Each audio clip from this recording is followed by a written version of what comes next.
मीरपुर नाम के शहर में तेजस अपनी पत्नी नीरू के साथ रहता था। पति पत्नी दोनों ही नौकरी करते थे। एक दिन तेजस गांव अपनी माँ के पास फोन करता है। हेलो, प्रणाम माँ। जीते रहो माँ, तुम दादी बनने वाली हो। अरे वाह, ठीक है बेटा, मैं कल ही आती हूँ। जब माँ जी शहर पहुंची तो बेटी बहू ने बहुत अच्छे से स्वागत किया। लीजिए माँ जी चाय। अरे गर्मा गर्म पकौड़े ले आओ माँ के लिए।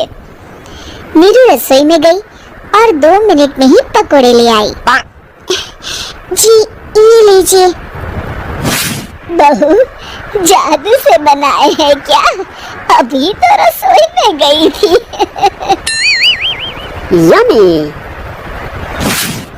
माँ जी, शीला रसोई में पकौड़े तल रही है, मैं बस लेकर आई। हे भगवान, मेरा धर्म भ्रष्ट कर दिया तूने। अब तो गंगा जल से शुद्धिकरण करना होगा। दूसरे दिन, माँ जी मैंने नाश्ता बना दिया है, ऑफिस जा रही हूँ। पर अभी तो घर का सारा काम पड़ा है।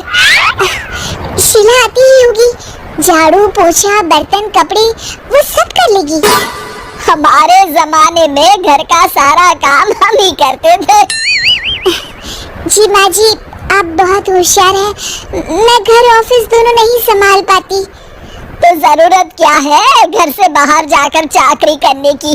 वैसे भी घर का काम खुद करने से घर में बरकत आती है, समझी? पर माँ जी, पर कुछ नहीं, इस महीने की पगार मिले फिर ऑफिस बंद है। हाँ। रात को नीरू तेजस से कहती है, सुनिए जी, माँ जी बोल रही थी कि मैं नौकरी छोड़ दूं। वैसे ठीक ही तो है, अभी तुम्हें आराम की जरूरत है। फिर भी आराम कहाँ, शीला को छुड़ाने के लिए बोल रही थी। तो अब 24 घंटे में इतना काम तो कर ही सकती हो। पर जॉब पसंद है मुझे, घर पर मन नहीं लगेगा।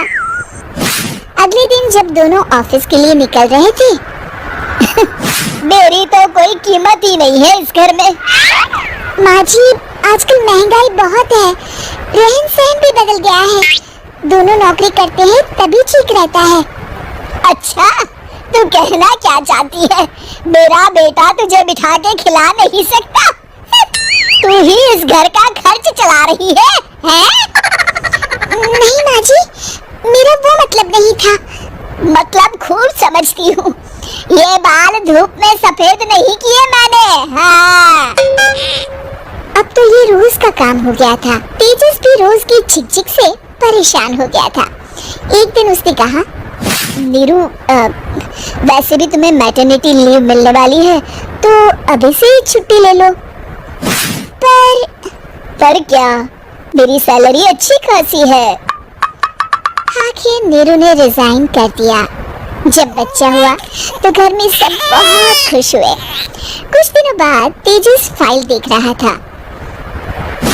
क्या हुआ तेजस, कुछ परेशान लग रहे हो? हाँ, वो हमारी जितनी सेविंग्स थी वो तो हॉस्पिटल में और छठी के फंक्शन में खत्म हो गई है नीरू। और अभी वैसे मंदी चल रही है तो मैं बोल रही थी कल मुन्ना को हेपेटाइटिस का टीका लगवाना है। नीरू, क्या पोस्टपोन नहीं कर सकते? नहीं जी, बिल्कुल नहीं। अब तेजस को समझ में आ रहा था कि उससे गलती हुई है। पैसों की कमी का असर घर के माहौल पर भी पड़ रहा था। अगले दिन, बेटा मेरा चश्मा और ये दवाइयाँ ले आना, पर्चा देते हुए माँ जी ने कहा। जी। तेजस, मुन्ना के लिए दूध का डिब्बा और डायपर भी ले आना, और ये किराने के सामान की लिस्ट है, इसे भी लाना है। तेजस गुस्से में लिस्ट मरोड़ कर फेंकता है और चिल्लाता है, पैसे क्या पेड़ पर उगते हैं? ये ले आना, वो ले आना। अरे, पर ये जरूरत का सामान ही है। वो गुस्से में बिना कुछ कहे ऑफिस चला गया। अरे लंच तो ले जाइए। नीरू दौड़कर डिब्बा पकड़ाती है। एक दिन खाना खाने के बाद नीरू,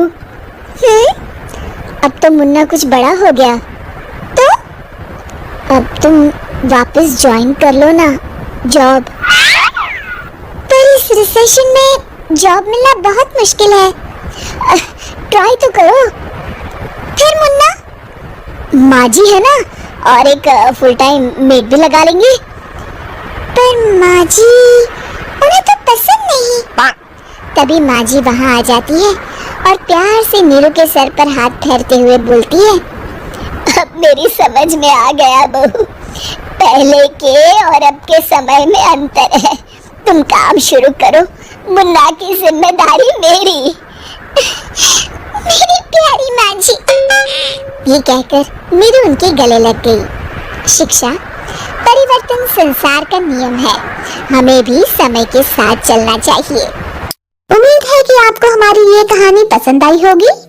कृपया हमारे चैनल को सब्सक्राइब करें और सभी अपडेट्स के लिए बेल आइकन जरूर क्लिक करें। और हाँ, वीडियो लाइक और शेयर करना मत भूलिएगा। Bye bye.